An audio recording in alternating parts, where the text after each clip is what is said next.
అందరికీ నమస్తే బాయ్. ఇంకా ఈ రోజు అయితే ముంబై వర్సెస్ పంజాబ్ మ్యాచ్ అయితే జరిగింది. ఇంకా ఈ మ్యాచ్లో అయితే ముంబై వాళ్ళు అయితే గెలిచారు. అందులో మన తెలుగుడు తిలక్ వర్మ మళ్ళీ ఎరగదీసాడు అనమాట. 73 రన్స్ అయితే కొట్టాడు. సెంచరీ కొట్టాల్సిందే, కానీ అక్కడ రన్స్ లేవన్నమాట. 200 రన్స్ ఉన్నాయి. ఒక బాల్ అయితే ఏకంగా స్టేడియమే దాటి చేసాడు అంతే. ఇంకా మొత్తానికైతే సెలబ్రేషన్ చేశాడు. చెవిలో ఒక ఏలు ఇలా పెడతాడు అన్నమాట పైకి. అంటే దీనికి అర్థం ఏంటంటే మనం ఏం మాట్లాడకూడదు, మన బ్యాటింగ్ మాట్లాడాలి అంతా. అదనమాట లెక్క. అంటే మనం కూడా దీన్ని రియాలిటీలో మనం ఇన్స్పిరేషన్గా ఏమని తీసుకోవాలంటే, మనం మాట్లాడకూడదు, మనం చేసే పని మాట్లాడాలి ఎక్కడైనా. అంటే ఒక మనిషి అరే అతన్ని తోడుకురండి ఈ పని కంటే, అతను వేస్ట్ అది అనకుండా అతను చేసే పని గ్రేట్, అతను ఖచ్చితంగా తోడుకురండి అని. అంటే దీన్ని మనం ఇన్స్పిరేషన్ తీసుకోవాలన్నమాట. అంటే మనం చేసే పని మాట్లాడాలి అంతే, అక్కడ ఇంకేం మాట్లాడకూడదు. కాబట్టి ఇలాంటి ఇన్స్పిరేషన్లు ఎన్నో ఉంటాయి. ఇంకా తీసుకోవాలంటే ఎంతోమంది ఉన్నారు, పెద్ద పెద్దోళ్ళు అందరూ ఉన్నారు. ఇంకా రోహిత్ శర్మ అయితే కొన్ని బాల్స్ అయితే వేస్ట్ చేసాడు అనమాట. దానివల్ల కాస్త ప్రెజర్ పడింది లాస్ట్లో. అంటే ప్రెజర్ కాస్త బిల్ అయింది, లేకపోతే సులువుగా అయిపోవాల్సిన మ్యాచ్. అంటే ఒక ఓవర్కి 20 రన్స్ కొట్టాలి, ఇంకో ఓవర్కి మళ్ళీ 20 రన్స్ కొట్టాలి. ఇలా ఏమవుద్దంటే కాస్త కష్టమైపోద్ది అనమాట మ్యాచ్ ఆడే ముందు. కాబట్టి బాల్స్ పవర్ ప్లేలు వేస్ట్ చేయకూడదు. కొడితే కొట్టచ్చు లేదా అవుట్ అయిపోవచ్చు. అప్పుడు ఏమవుద్దంటే వేరే పేరు కొట్టేస్తాడు కదా.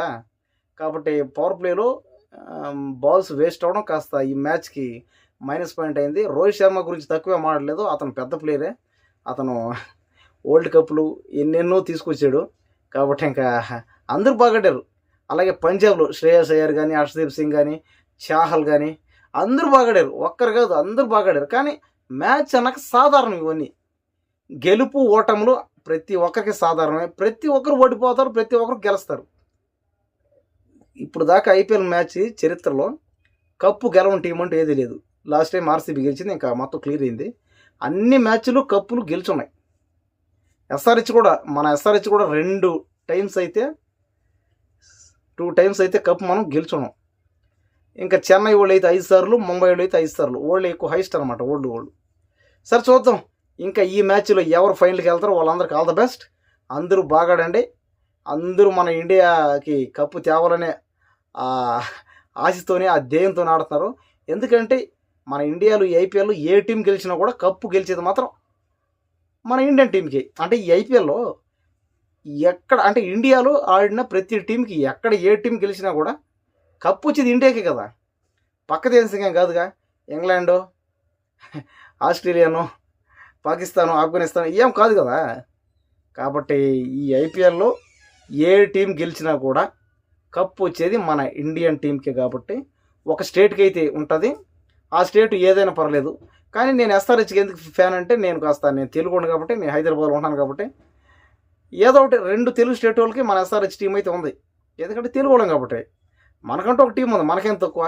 పైగా మన వాళ్ళు కొడితే ఇంక మామూలుగా ఉండదు అనమాట, బాల్ ఎక్కడో పడుద్ది. కాబట్టి ఇంకా నెక్స్ట్ ఐపీఎల్ నుంచి అయినా లోకల్ ప్లేయర్స్కి అందరికీ ఛాన్సులు రావాలి. తెలుగు వాళ్ళు కూడా కొద్దిగా ఛాన్సులు అయితే ఇవ్వండి. ఇంకా అందరికీ ఆల్ ద బెస్ట్. ఎవరైతే బాగా కష్టపడతారో వాళ్ళకి ఇంకా మంచిది. అందరు గెలవాలి. ఎవరైతే కష్టపడతారో వాళ్ళందరూ గెలవాలి. కష్టపడి ఆడేవాళ్ళే గెలవాలి. ఫైనల్ కప్పు గెలిచేది ఎవరంటే కష్టపడి ఆడేవాళ్ళే, అంతే కదా. కాబట్టి ఇంకా అందరికీ ఆల్ ద బెస్ట్. జై బోలో భారత్ మాతాకి జై. జై హింద్.